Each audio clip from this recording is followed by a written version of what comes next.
Boa tarde, confrades. Vamos nós lá em mais um tutorial sobre o som ambiente da maquete. Mais uma vez eu utilizo uma caixinha Bluetooth, daquelas mais baratinhas, mais simples, conectada aqui no meu celular. No meu celular eu gravei ontem o som das locomotivas C30 da MRS se aproximando. Então a gente começa já a ouvir o som delas aqui na caixa.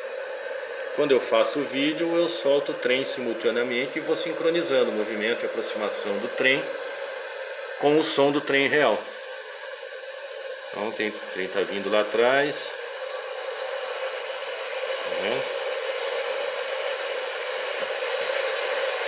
Esse sincronismo de movimento eu solto manualmente aqui. Na maquete do nosso museu ferroviário, nós fizemos esse sincronismo através de sensores. Então, numa certa velocidade do trem, é automático o início do som com a aproximação do trem. E como a maquete lá é grande, colocamos duas caixinhas com efeito estereofônico.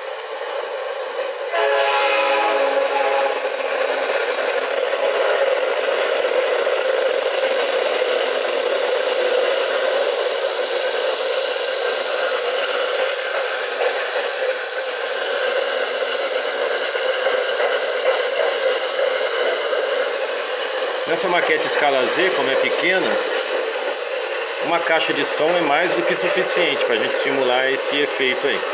Okay? Então é esse o recurso que eu uso para gravar meus vídeos aqui.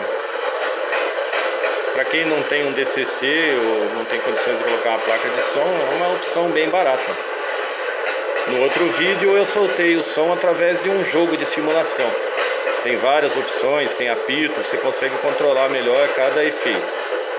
Esse aqui é simplesmente a reprodução de um trem real passando.